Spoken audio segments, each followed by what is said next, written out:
Las últimas informaciones, los hechos más destacados, el pensamiento y la opinión de los protagonistas. Opinión y noticia, el periodismo para todos, es posible con la independencia y ética del comunicador. En Sucesos, las noticias y las voces de quienes las hicieron o son parte de ellas. Lo del país y del mundo, política y economía, lo social y del arte, el deporte, lo que usted espera saber cada semana. Opinión y noticia, porque interpretar y hacer entender lo que sucede es la razón de ser del periodismo. Con la conducción de Félix Narváez, empezamos.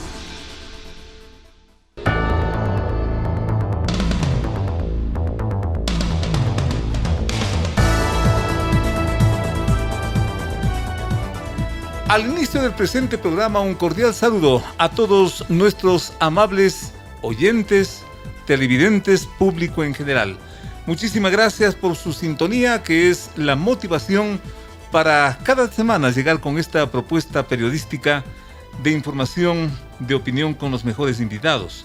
Recuerde usted que somos Radio Sucesos en el 101.7 FM y desde cualquier parte del mundo en el www.radiosucesos.fm. También estamos en el Facebook, en el Instagram, en el sistema X, en el WhatsApp y desde luego en el YouTube, en estas redes sociales para estar con ustedes muy cordialmente. El día de hoy vamos a abordar este tema que infelizmente tenemos que hacerlo. El país ha tocado fondo, pero parece que el hueco es interminable. Hoy nos van a acompañar la investigadora periodista Saudia Leboyer y también Juan Cubi de la Comisión Anticorrupción. Los efectos de todo esto, ¿a dónde va el país? ¿A dónde va el Ecuador?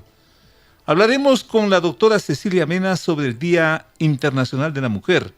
Ella es de Acción Democrática y nos acompañará el artista ecuatoriano, cantante, compositor Carlos Grijalva, a propósito del espectáculo de esta noche, para el cual están también cordialmente invitados en el Teatro San Gabriel de la capital ecuatoriana.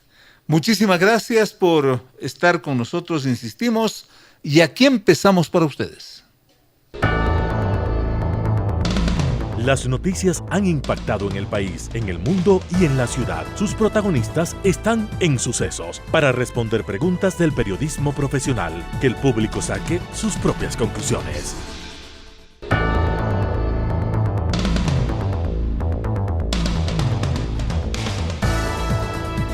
Siete de los 12 detenidos por la operación Purga de la Metástasis 2 están vinculados al Poder Judicial del Guayas, con lo cual esa jurisdicción prácticamente ha quedado desmantelada.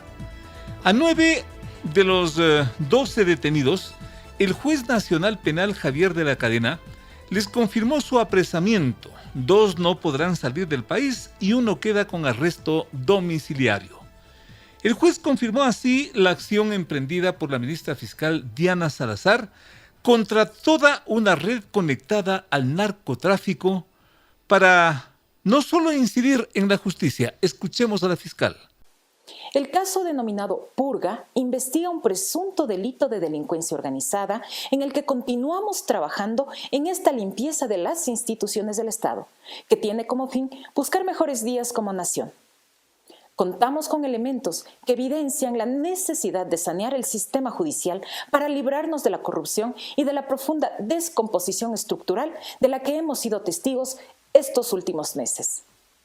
Forman parte de esta estructura un exasambleísta, la expresidenta de la Corte de Justicia de Guayas, varios jueces de la misma Corte, así como personal administrativo de la dirección del Consejo de la Judicatura de la misma provincia, por lo que es mi responsabilidad informar que formularé cargos contra los aprehendidos de este operativo en las próximas horas, quienes han permitido que la política legislativa, la justicia y el narcotráfico trabajen de la mano, atentando directamente a los intereses de las y los ecuatorianos. Y tras todo eso, desde esta misma semana, corren los 90, máximo 120 días para que la instrucción fiscal venga y le configure todo lo que es en ley esta situación que alarma, que avergüenza, que atormenta al país. La presencia de Juan Cubi, investigador, miembro de la Comisión Nacional Anticorrupción, un personaje público de alta opinión y que hoy nos honra con su presencia. Venganza de la ministra fiscal por la censura de los 2 vocales de la judicatura censurados, valga la redundancia, en la asamblea, o una realidad que estaba a la vuelta de la esquina, o qué mismo pasa con todo esto. Juan Cubi, un gusto por acá tenerte. Saludos. Félix, muchas gracias por el espacio. Muy amable. Permíteme hacerte una pregunta. ¿Cuándo en este país un político ha asumido públicamente sus responsabilidades cuando cometen delitos? Nunca. ¿Qué es lo que hacen los políticos de nuestro país? Siempre tratan de sacarse la carga, la evidencia, endilgándole la responsabilidad a otros. Entonces ahora resulta que la responsable, la culpable de lo que estamos confirmando es la fiscal.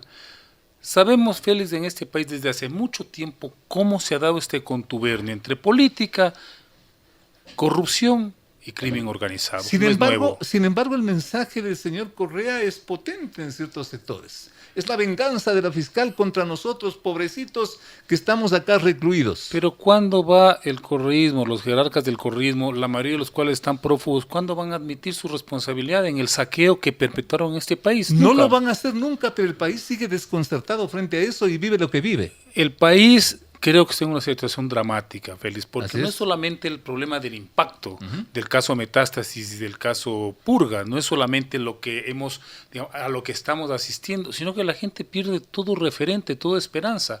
¿Cómo puede construirse una democracia o un país si es que nadie confía en la justicia? Eso es imposible.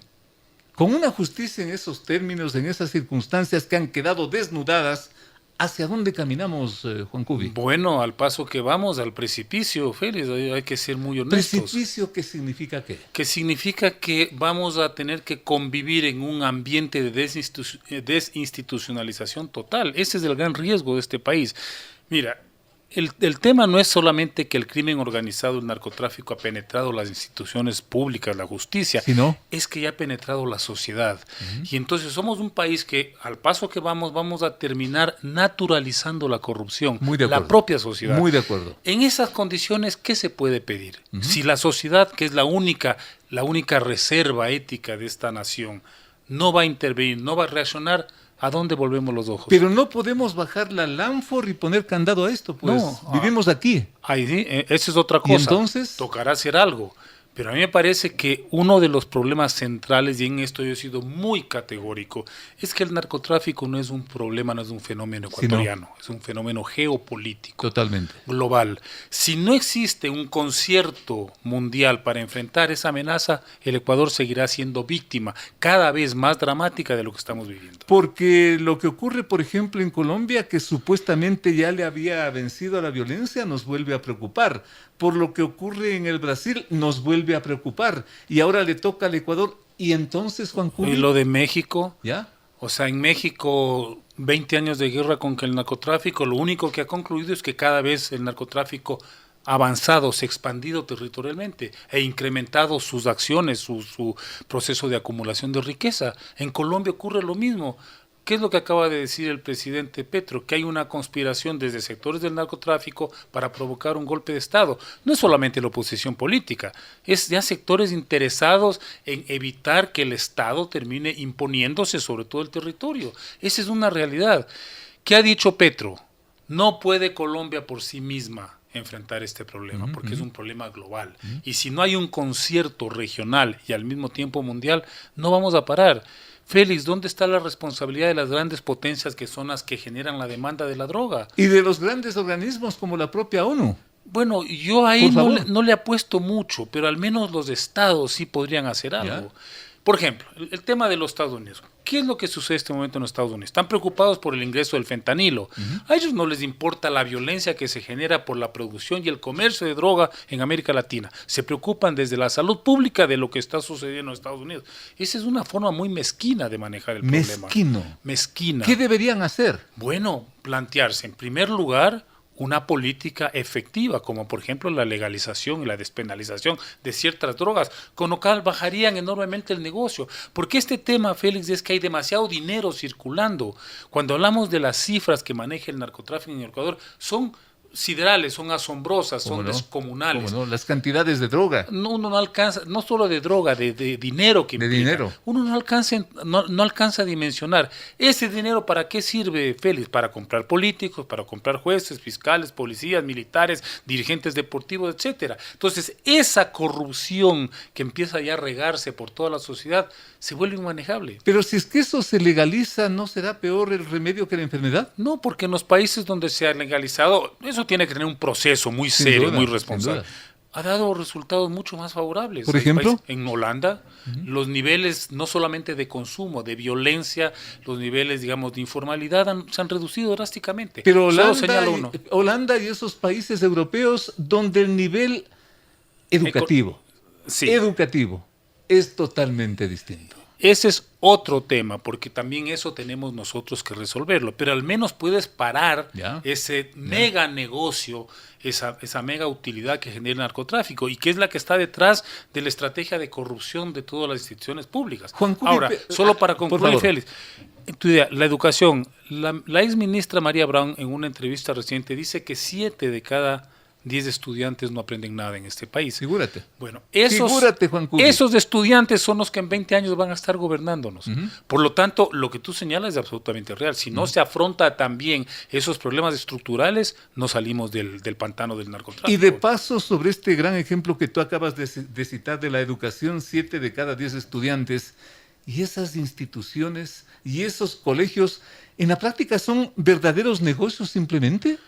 Bueno, ¿Dónde está la responsabilidad institucional de esos colegios y por último hasta de esas universidades? es que Félix, la corrupción al naturalizarse, al empezar a volverse como una práctica y una cultura común, lo que termina es informalizando todo. Entonces las instituciones educativas tratan de cumplir de la mejor manera posible su función, pero no tienen un proyecto de transformación de la sociedad, ni las universidades tampoco lo tienen, mucho menos los partidos políticos. Es decir, todas aquellas instituciones que deberían tener un proyecto de país, un proyecto de democracia, están absolutamente ausentes, están cooptadas, están totalmente marginadas de la vida pública. Qué gran problema, qué tremendo problema, inclusive el que nos está describiendo Juan Cubi.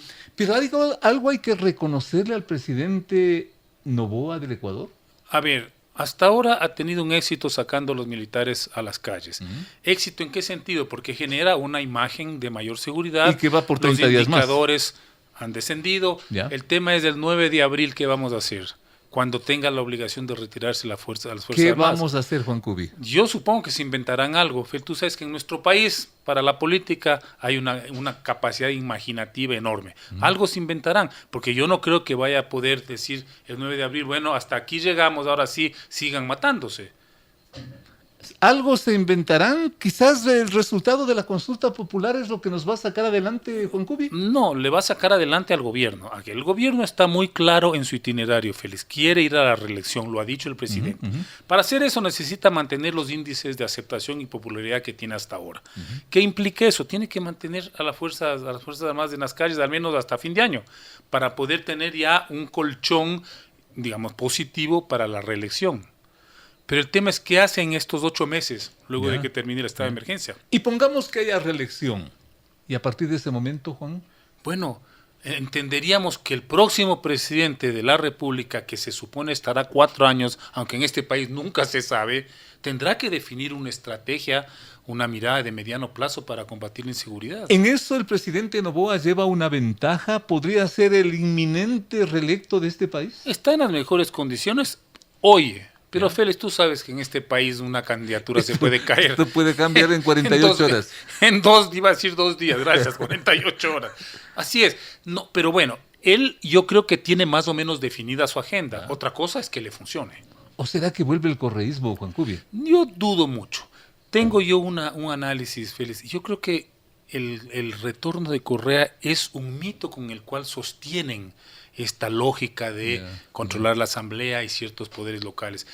Inclusive si volviera Rafael Correa no va a ganar una elección. ¿Por qué? Porque es un una figura totalmente desprestigiada, desgastada. A la luz de las nuevas generaciones ya luce como un viejo, como una parte de la vieja política. Juan, pero lanza el señor un par de palabras y se inundan las redes sociales, los trolls, pero eso, las salidas, las presencias, pero llaman los medios de comunicación.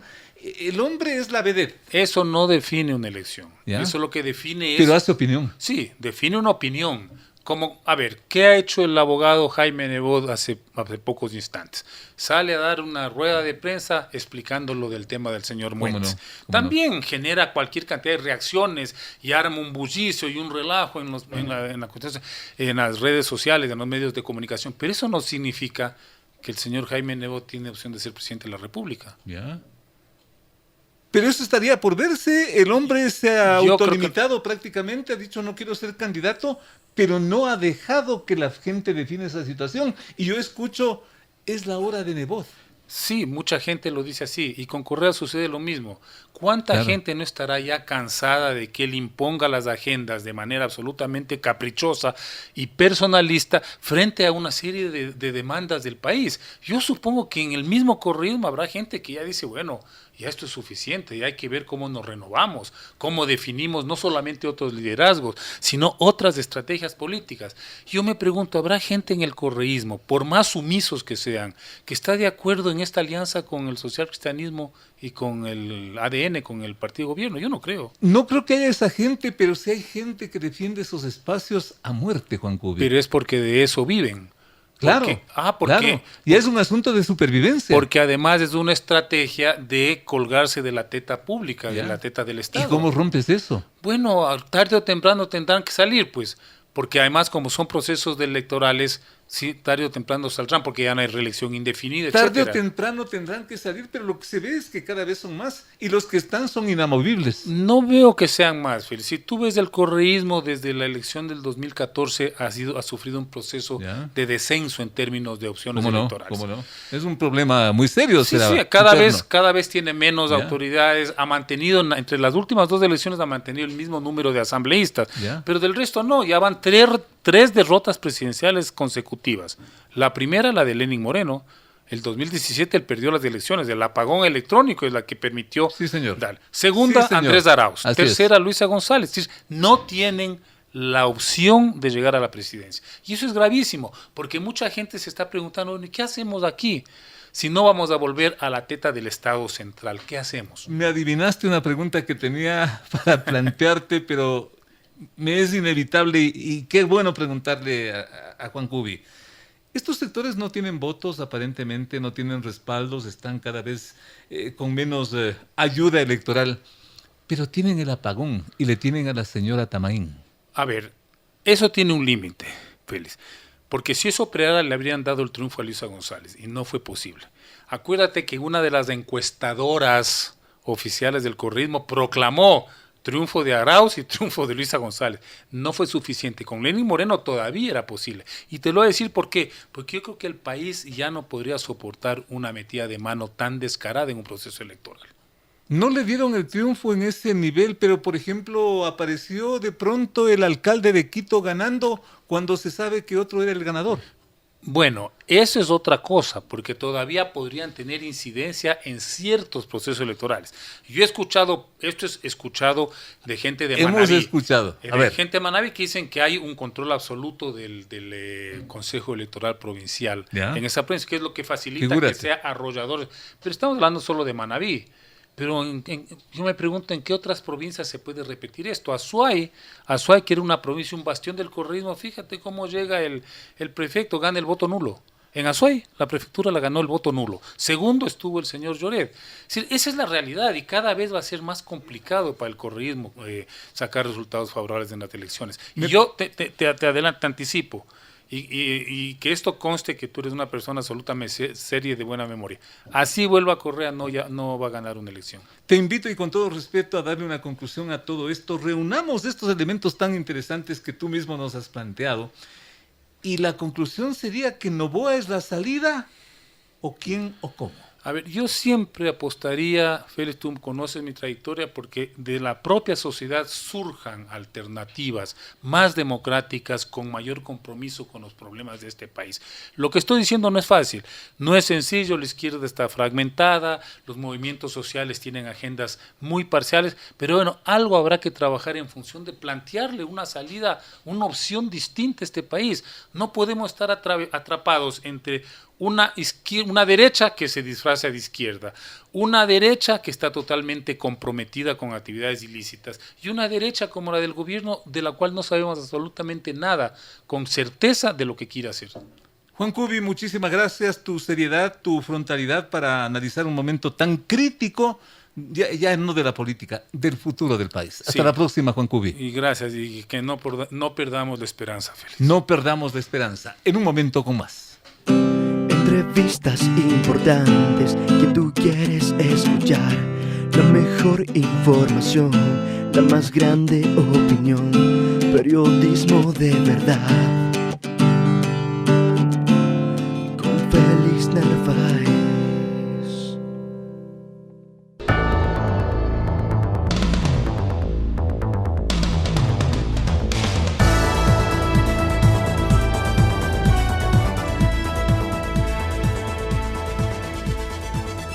Alarma, preocupación y no poco desconcierto fueron las iniciales reacciones ante el caso Purga, destapado por la ministra fiscal durante esta semana. Detenciones, decomisos, traslados de los 12 presos a Quito, la maratónica jornada de audiencia de formulación de cargos, la confirmación de los apresamientos, el inicio de la instrucción fiscal, toda una jornada en prácticamente 72 horas, lo cual hasta hace poco habría sido inimaginable, alguien diría imposible, pero al frente de todo esto está la ministra fiscal como un primer elemento. Tiempo atrás, y no hace mucho, la periodista Saudia Leboyer investigó la relación entre el poder y el crimen organizado, entre la política y la delincuencia. Justamente Saudia Leboyer está en contacto con esta entrega, con esta producción. Agradecemos la presencia de la periodista, ella es una gran investigadora, para preguntarle si es que ese libro, esa publicación, esa investigación que ella hizo, es porque ya se perfilaba todo esto o si es que todo esto le da la razón a esa investigación. Saudia, un gusto tenerte, un saludo muy cordial, el país te escucha y te observa.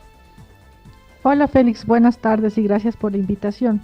A ver, el libro al que tú te estás refiriendo y que en el cual soy coautora junto a Mario Pazmiño, lo que estamos ahí más bien es ya presentando una serie de informaciones que ya se venían arrastrando hace muchísimo tiempo. Es que el crimen organizado no es que agarre y penetre en los últimos 5 años, es un proceso que ha llevado muchísimos años, donde a momentos ha ingresado más rápidamente, sobre todo por la toma de ciertas decisiones políticas que no siempre fueron las más adecuadas.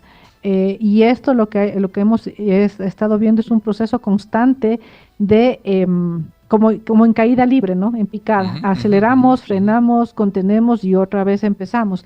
Entonces, si bien, por ejemplo, los aportes que hace la fiscal con los casos Metástasis y Purga son supremamente importantes, no significa que sacando a toda esa gente el sistema está arreglado, porque el tema es toda la permisividad que se ha generado y la cultura que hay alrededor del dinero fácil, que es lo más difícil. Por eso es que hay mucha conversación alrededor de la importancia de la educación en valores, que puede sonar un poco muy del siglo XIX y XX, pero en realidad ahora eso es una de las cuestiones más importantes, porque si los chicos no tienen otra esperanza, cuando digo chicos me refiero hasta hombres de 25, 26 años que creen que hay que vivir al máximo y que eso implica que no importa que me maten ni siquiera llegando a los 30 porque voy a darme la gran vida, en el fondo lo que hay es una carencia de valores porque tampoco tienen oportunidades. Y ahí tú también entiendes por qué el tema del desarrollo viene muy de la mano con el tema de seguridad y con el tema de educación. Y entonces volviendo a la pregunta original, este es un proceso que empieza los primeros síntomas hacia el año 96 y tú debes recordar, porque en ese tiempo también estabas en el Congreso y yo también, ¿Cómo no? había la Comisión de Narcotráfico, no sé si recuerdas ¿Cómo no? aquella ¿Cómo comisión donde se determinaron, entre otras cosas, que, por ejemplo, para ese año el Ecuador no podía justificar la gran cantidad de importación de químicos que básicamente eran para procesamiento de droga de origen orgánico. Me estoy refiriendo básicamente a la cocaína. Y si, imagínate, si en el 96 ya hablábamos eso y ya habían antecedentes previos, porque hubo un estudio previos de un profesor de la Central, cuyo nombre no lo recuerdo ahora, me parece que Simancas el apellido, y donde ya habían estas alertas. Las alertas empiezan a sonar en los años 80. Y recordemos que esto hay que entenderlo como un fenómeno regional, por eso es geopolítico, tomando en cuenta también la evolución que se da en los grupos que estuvieron armados, sobre todo en Colombia, y que continúan armados, y cómo el negocio del narcotráfico va fluctuando, no solo desde los países productores, Colombia, Perú, sino cómo van empezando a interceder otro tipo de países, México, por ejemplo. Entonces, todo eso, ellos van captando espacio de a poco hasta llegar a los niveles en los que estamos ahora. Qué gran diagnóstico, qué gran introducción la que tú nos estás haciendo, estimada Saudia. ¿Para qué reiterar aspectos que inclusive nos pueden hasta confundir? Pero yo sí te quisiera invitar, asimismo como lo has hecho en el diagnóstico, que nos digas hacia dónde nos puede poner como país todo esto, Saudia. A ver, o sea, el escenario no es fácil, ¿no? Porque hay que Totalmente. empezar a hacerse preguntas muy rápidas, como por ejemplo, ¿qué va a pasar el momento que termine el estado de excepción que acaba de ser ampliado? Porque los militares no pueden estar todo el tiempo en las calles ni garantizando lo que debería garantizar la estructura de Estado y que está bajo actualmente la responsabilidad del gobierno. Por ejemplo, ¿cómo se va a mantener el control en cárceles? Que si bien sacan celulares, armas todo el tiempo, la pregunta es cómo están cortando eso, porque eso es una forma de controlar. Controlas a las cárceles, empiezas a controlar parte de la criminalidad. Entonces, empecemos con esas preguntas inmediatas. Lo otro que también que hay que preguntarse es, bueno, ¿cuándo vamos a hacer reformas al tema de la educación? Porque como te decía, hay que trabajar en educación y valores. ¿Cuándo vamos a empezar a exigir a gobiernos locales que reclaman siempre dinero, que hagan una real y buena ejecución presupuestaria para que ellos atiendan a sus pobladores? En Esmeraldas sigue siendo un problema el tema del alcantarillado. ¿Y cuántos años hemos venido hablando de eso? Desde que yo me acuerdo, y en la prensa yo estoy más de 30 años. ¿Cómo no? ¿Cómo Entonces, o sea, hay eso, hay que dotar de caminos, hay que generar realmente oportunidades para que la gente tenga acceso a vivir bien. Puedo poner un ejemplo, si quieres, Por favor. un poco básico A y ver. hasta puede sonar como demasiado infantil.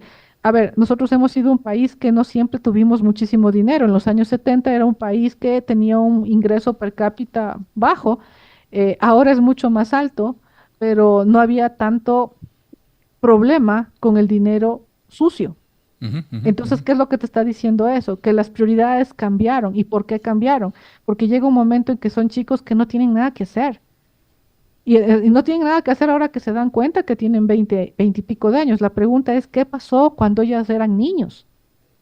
Ahí están las fallas, tanto, empecemos por lo más básico, familia, colegios, autoridades seccionales, gobierno nacional. O sea, el problema es una estructura de país. Entonces, ¿hacia dónde vamos? Primero vamos a un desafío gigante para tratar de contener esta situación. Eso es por un lado.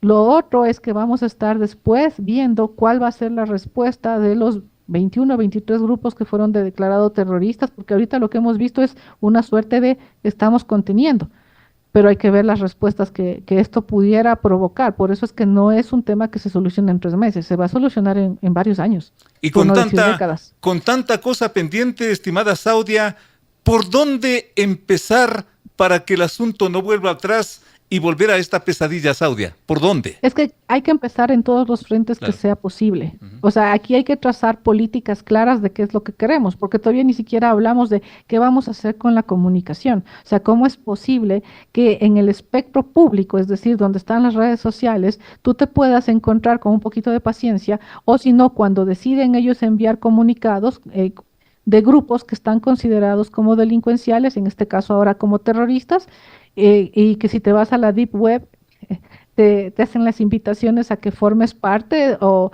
¿qué vamos a hacer en términos comunicativos? ¿Cómo vamos a controlar eso? Y que además arman sistemas de desinformación, lo cual también afecta al sistema democrático, a la estabilidad. Entonces, no importa por dónde empieces, pero lo que tenemos que tener claro es qué vamos a hacer y qué queremos hacer con él, que son los temas que yo personalmente, tal vez simplemente lo desconozco, no he escuchado cuáles son las alternativas, porque no vamos a esperar a que salgan los militares para tomar decisiones. O sea, esto ya debería estarse trabajando en una serie de planes y de acciones rápidas y concretas. Por ejemplo, hace algunos meses yo escuché que desde el Ministerio de Educación se decía que los niños ahora tendrán que permanecer más tiempo en los colegios para actividades extracurriculares. Es perfecto.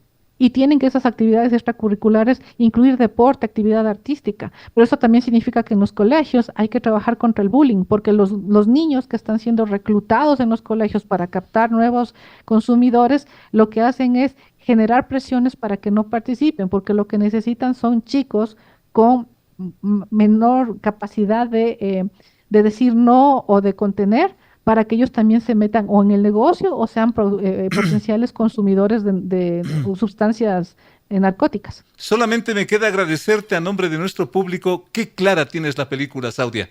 Muchísimas gracias, muy amable por acompañarnos. Muy amable. Hasta la próxima. Hasta Gracias, luego. Saudia. Chao. Saudia Chao. Le Boyer, investigadora, periodista y con una visión que debemos hacer un esfuerzo como ecuatorianos para tenerla. Porque si no, lo que venga después de un mes, porque ya estamos en la prolongación de todo este estado de excepción, y yo comparto plenamente con la periodista, con la colega Saudia Le Boyer. Y después de estos 30 días, ¿qué hacemos? Ya nos decía Juan Cubi, algo se inventarán. Volvemos con más. De 8 a 9, con el periodista Félix Narváez, otro aporte de Radio Sucesos a la opinión libre y enterada del oyente.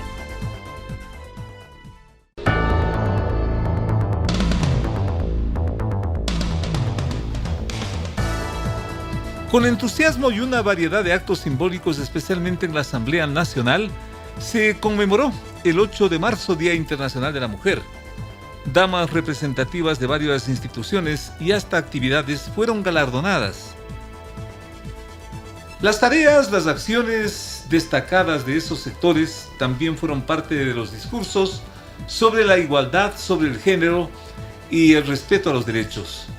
Mientras en la antesala del Palacio Legislativo, por tomar como referente, en forma silenciosa, varios elementos gráficos, varias fotografías de una cantidad impresionante de casos sin resolver, pendientes, de jóvenes, de niñas, de adultas, de madres, simplemente hacían antesala mientras los invitados a estos actos pasaban, veían y pasaban. Con estos antecedentes últimos, porque la trascendencia del Día de la Mujer es tan importante, nos honra con su presencia la doctora Cecilia Mena, presidenta de Acción Cívica por la Democracia, una organización que viene haciendo opinión, que viene haciendo gestión, que viene haciendo presencia y que en este momento también su presencia es muy oportuna. ¿En qué circunstancias se conmemora o se conmemoró este Día de la Mujer? Doctora, un gusto tenerle por acá. Buenas tardes, buenos días, buenas noches, depende de dónde nos escuchen. Por favor. Gracias, Félix, por esta invitación. Bueno, la organización a la que pertenezco tiene 18 años de vida jurídica y nos llamamos Acción Ciudadana por la Democracia y el Desarrollo. No se preocupe. Bueno, ¿en qué circunstancias se da este tema de conmemorar un 8 de marzo? Yo digo que son varias. Hoy en la mañana reflexionábamos con varias compañeras estas primeras gestas de los movimientos de mujeres en el mundo en los años 1860, que estaban muy conscientes de que si no teníamos voz y no teníamos voto, nunca íbamos a ser ciudadanas. Uh-huh. Ese es como el primer momento, la efervescencia de pensarnos en esta posibilidad de tener derechos en igualdad de oportunidades. Pero Años después hablaremos de 1911, cuando ya estábamos en los procesos previos a la Primera Guerra Mundial y luego a la Segunda Guerra Mundial. Usted recordará un caso muy sonado de una fábrica que se quema. ¿Cómo no? Esta fábrica Shirt. Estados Unidos. En Estados Unidos, exactamente, se va a quemar con todo un piso de 123 mujeres que trabajaban de lunes a lunes ahí, y las encerraban para que no salgan y sigan trabajando. Y se convierte prácticamente en un símbolo. Tal cual. Ese va a ser el símbolo que va a poner la voz y el acento de todas las mujeres, particularmente de Occidente, por una necesidad de que las mujeres tengan derechos. Hasta ahí, tratadas como esclavas, sin ninguna posibilidad de tener una posibilidad de elegir y decidir. Y a partir de eso, después de la Segunda Guerra Mundial, 1945 y en adelante, comienza muy fuertemente un proceso de derecho al voto. Nosotras, como Ecuador, acuérdese, las primeras, con Matilde Hidalgo de Procel en 1925, que se nos da la posibilidad del voto, pero posteriormente con ella el ir exigiendo. Lo coloco aquí porque ese va a ser como el primer hito en términos de podernos pensar como iguales. En el Ecuador. En el Ecuador y en el mundo. Y en el mundo. Y en el mundo. En el Ecuador, porque obviamente también Matilde Hidalgo de Procel, cuando se va a la fila a pedir que le permitan votar y exige ese derecho, va a sentar precedente, ¿no? Hay tanto friega y dice, bueno, yo la voy a registrar, y ella dice, no, yo no quiero que me registre, yo la quiero palabra, votar. el término, el mensaje relacionado con la igualdad va tomando forma, va tomando fuerza, y llegamos a los tiempos actuales, con todo respeto, inclusive para aprovechar el tiempo, tiempos actuales en los que vemos una sociedad altamente conflictiva, yo diría una desinstitucionalización en lo que hace al Ecuador. Los datos son de dominio público, y en donde yo algo conversaba con usted en la antesala y me permitía plantearle, y hoy le hago pública la inquietud. ¿Cómo puede la mujer, cómo pueden las mujeres, estas organizaciones tan importantes, contribuir a esta forma de nuevo Ecuador caótico, asombrado, desconcertado y a ratos impotente? Félix, es una pregunta bien interesante, pero yo, siguiendo con mi narrativa, quiero decirle que las mujeres nunca hemos dejado de construir en una mejor sociedad, siempre buscando esa mejor sociedad. El tema es que nosotras tenemos una desigualdad de partida, y esa desigualdad de partida, que, insisto, se grafica con el derecho al voto, que es lo que yo he querido colocar aquí, que en 1975 la ONU llama la década de la mujer para que los países tengan institucionalidad y nosotras podamos entrar en igualdad de condiciones y oportunidades en el campo social, en el económico, en el político, en el cultural. Hoy por hoy, y eso extrapola así, me muevo dimensionalmente a hoy, para nosotras la vida en los territorios siempre ha sido compleja y volátil. Y el contingente de la mujer siempre ha sido el poner incluso su vida a favor de la vida de los otros. Hablo de las familias, hablo de la comunidad, hablo de ese trabajo de lucha incansable que hoy por hoy sigue vigente. Entonces, ese contingente está allí y sigue allí. ¿Qué es lo que nosotras hoy en este proceso vemos? Bueno, primero celebramos que existe un Ministerio de la Mujer, que es muy reciente, creado en el 2022, ¿no? Y que tendrá que velar, obviamente, por primero una vida libre de violencia, porque es lo que la ley expedita, publicada en 2018, planteó que sea el ministerio quien implemente la ley de prevención y erradicación de todo tipo de violencia, pero a esta cartera de Estado le toca plantearse avances en derechos económicos, políticos, sociales y culturales. Es muy reciente, hay muchas brechas. Muy reciente y un montón de cosas por hacer y pendientes. Exactamente, en lo que estamos, o sea, realmente es una cartera de Estado que tiene muchos desafíos por delante y muy poco presupuesto. Y nace, digamos, en un contexto convulso como el que usted está planteando, donde uno de los debates centrales es cómo vamos a garantizar derechos en contextos de inseguridad, de alta conflictibilidad, que es lo que estamos viviendo, ¿verdad? Y sumidos en situaciones de pobreza. Porque a mí me da la impresión, y a propósito de este caso que usted manifiesta y pone como ejemplo, y yo lo retomo, que en este país ocurren cosas tan fuertes, tan graves, y lo que se le ocurre a la autoridad de turno es crear una secretaría, una delegación, un ministerio y solucionado el problema, como que es un lavatorio de manos, y seguimos en las mismas circunstancias hasta el surgimiento del siguiente gran conflicto. Ahora entonces nos falta un ministerio contra la corrupción, pues entonces, y listo. Y seguramente exista. Capaz seguramente que en pocos días hacemos eso. El mecanismo. Pero ¿qué sacamos con todo esto? A ver, yo quiero volver al tema, ¿no? Y tratando de conjugar las dos situaciones. ¿Qué hemos visto nosotras en este contexto?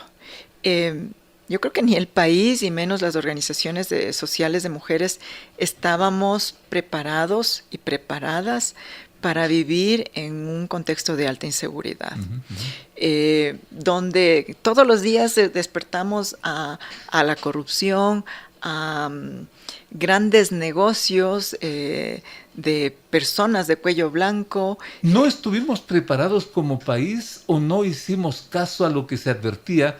Porque todo esto prácticamente no es nuevo. Si activamos, por ejemplo, los mensajes del candidato victimado, si es que vemos publicaciones, si es que vemos investigaciones, pero nadie le paró bola a toda esta situación. Totalmente, exacto. A eso voy. No estábamos preparados. Y en el caso de nosotras hemos venido luchando incansablemente por vivir vidas libres de violencia. Pero con la entrada del narcotráfico, el negocio ilícito, etc., estamos viviendo una inseguridad que nunca nos pensamos. Entonces a eso es a lo que yo voy. Desde lo que nosotras, digamos, en nuestra contribución estábamos caminando hacia pedir vidas libres de violencia, este contexto nos estalla. Y vemos que no estamos preparadas. Menos aún, jamás nos pensamos que gente que, entre comillas, era proba, resulta que estaba sumida en la corrupción, manejando partidos políticos, manejando cárceles, manejando territorios. Insisto en la inquietud. Capaz no estábamos preparados, pero resultaría que la única preparada ha sido la ministra fiscal. O el candidato, como usted dice, que falleció a manos de estos grupos. Falleció. Muy pocas personas, contadas con los dedos de la mano. Exacto. Y el resto. Seguíamos aquí, viéndonos, viviendo en nuestra pequeña realidad. ¿Qué nos pasa como país? ¿Qué nos pasa como sociedad? Como organizaciones, como hombres, como mujeres. Creo que es como todo. No sé si le ha pasado. No pongas la mano ahí que te vas a quemar. No pongas ahí. Y uno piensa que no le va a pasar, que le pasa a Colombia, que le pasa a México, que no nos va a pasar. ¿Hasta cuándo? Pues como ahora, decían en el cuento, ¿hasta cuándo, Padre Almeida? Ahora ya no hay un mañana. La realidad nos explotó en la cara. Exacto. Y hoy a todos, mujeres, hombres, jóvenes, niños, nos toca estar atentos, alertas a esta realidad. Doctora, quiero agradecerle a nombre de nuestros oyentes. Ventajosamente hemos tenido la suerte de contactar su teléfono. Muy difícil contactarse con las organizaciones de representación de las mujeres, pero bueno, qué honor tenerle por acá para que usted nos deje con esta gran interrogante, ¿qué hacer frente a todo esto? Me comprometo en una próxima oportunidad a invitar su presencia para seguir desarrollando estos temas, pero no queríamos dejar así pendiente en un día tan importante como el Día de la Mujer. Y un gusto tenerle por acá. Félix, yo le agradezco a usted, a la teleaudiencia que nos escucha. El 8 de marzo para nosotros es un día de conmemorar esta lucha histórica que no se detiene, de buscar la igualdad de derechos y oportunidades y mejores días para las niñas, los niños, las generaciones que vienen. Esperemos que ellos puedan vivir en un país de igualdad, de oportunidades y de paz. La doctora Cecilia Mena, aquí en esta programación, en esta producción periodística, en un día tan importante, con todas estas reflexiones que quedan allí flotando, el Día Internacional de la Mujer. Llegó el fin de semana y tú te puedes informar con periodismo independiente, el que le gusta a nuestra gente es opinión.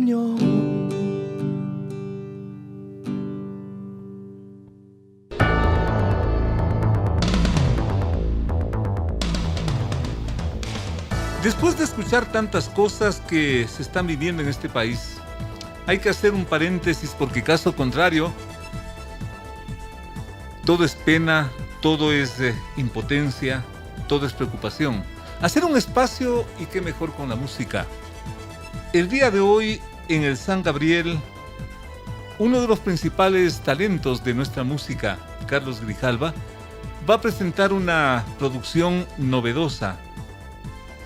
Me parece que inclusive distinta. Volver a ver se llama, para lo cual estamos invitando a nuestro público y agradeciendo la presencia justamente de Carlos Grijalva, luego de haber pasado este espacio conmemorativo del Día de la Mujer, muchas cosas a la vez. Carlos, un gusto tenerte por aquí en esta producción para que nos cuentes esto de volver a ver qué. Gracias, mi querido Félix. Bueno, primero volver a verte a ti también. Gracias, igual. Con Carlos, el placer de encontrarme siempre con tu cariño por nuestra música y por las travesuras que proponemos. Sí, hoy día estamos en el lanzamiento de un disco importante para mí en mi carrera y es obviamente el más reciente y se llama Volver a Ver, con la intención de proponer a la gente, primero el lanzamiento de un disco que ya no es tan común, porque como tú sabrás, como que ya quedó para la historia. Exacto, ¿no? Pero sin embargo, hoy le encuentro una importancia en hacerlo. Es decir, no es solamente agarrarse de la nostalgia de lanzar un disco, sino que me parece hoy día importante. Volver a ver las cosas buenas. Exactamente, volver a ver todo. Las cosas que nos hacen diferentes. Para aprender sobre nosotros mismos. ¿Qué tanta falta nos hace? Exactamente, yo pienso, y de lo que te escuchaba y que nos duele a todos, yo pienso que no debería estar entre paréntesis el arte o las expresiones que tienen que ver justamente con lo más profundo del ser humano. Yo pienso que hoy lo que más necesitamos es sensibilidad. Creo que si estuvieran en mucho mejor utilización las manos humanas de este Ecuador, si hubiera más gente con instrumentos y menos gente con armas. A propósito de eso, ¿qué nos volvió tan insensibles, Carlos? Tú que has investigado también este aspecto. Mira, yo creo que definitivamente nos hemos alejado mucho de estos espacios que, a pesar de que parezca a propósito, se reflexionan en este disco. ¿Culpa de la tecnología? Tiene mucho que ver esta falta de recapacitar sobre las posibilidades del ser humano. Cuando dices, bueno, yo voy a ser feliz porque tengo muchas cosas y tal vez no soy muy feliz sin darme cuenta que tengo recuerdos, que tengo sueños, que tengo ilusiones, que tengo amor, que tengo frustración, que las puedo sacar por un montón de sitios. O lo que más feliz me hace la plata, el dinero fácil, la vida fácil. Se queda cortito. Figúrate. Se queda muy corto, pero es justamente porque hemos construido una sociedad que nos empuja un poco hacia allá. Uh-huh. Este disco, aunque no parezca, es una reflexión sobre un montón de sentimientos. Por ejemplo, te digo, hay una canción que se llama Amigo Mío. ¿Ya? Y en esta reflexión el asunto va por plantear que el gesto más humano que creo que existe es el plantear la amistad desde uno, entregándola. Es decir, no el interés porque el otro me ayude para terminar el trámite o para hacer tal o cual cosa, sino ese gesto de desprendimiento de cuando estamos en problemas, yo estar aquí para ti. Ese espacio de la amistad no es valorado hoy. Tú te llevas con alguien para que algo pase a través de esa amistad. No valoramos ese maravilloso gesto de desprendimiento, como es el gesto de desprendimiento de nuestras mujeres amadas, nuestras madres, que se desviven por nosotros sin esperar un vuelto. Pero alguien dirá, es el rumbo a una nueva sociedad, es el rumbo al cambio, a los nuevos comportamientos, a las nuevas dimensiones, Así a la es. nueva felicidad.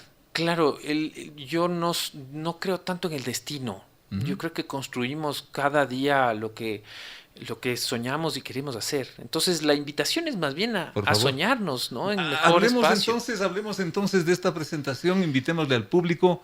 Esta noche, me parece que a las 19 horas. Así es, a las 19 horas en el Teatro San Gabriel, que a propósito está precioso, Muy está bonito. lindísimo y además muy cómodo, muy seguro, tiene amplios parqueos para poder llegar y dejarse mimar. Pues vamos a presentar este disco, una recopilación de canciones que he venido escribiendo, tanto letra, poesía, o en algunos casos en combinación con poetas o con músicos de otras latitudes, inclusive un montón de esos espacios tan diversos que tiene la humanidad, y en este caso mi vida. No pretendo generalizar, sino que a partir de mis experiencias, a partir de mi casa, intento contar la realidad del barrio, para ponerlo de alguna manera. Y también encuentra este disco cosas que para mí son muy importantes. Por ejemplo, hay un tema que cantamos junto a Consuelito Vargas, que me doy el lujo de tener esta maravillosa cantora, un ángel, artista, un angelito. Un ángel, además. Mira, acaba de retirarse y me hace este gesto de cariño, bueno. de poder estar en la presentación del disco. Vamos a cantar un par de cosas con ella. Y también, por el otro lado, al otro lado de esa experiencia de años en las tablas, tenemos también la presencia de la Big Band de la Universidad Central del Ecuador, donde vas a tener a 40 chicos universitarios, gente que está muy emocionada a presentar música ecuatoriana, pero con una visión también más contemporánea, con otra sonoridad. Hagamos una invitación consecuentemente a los oyentes, al público, para que te acompañen, para que te acompañemos. Claro que sí. Esta noche, 19 horas, volver a ver.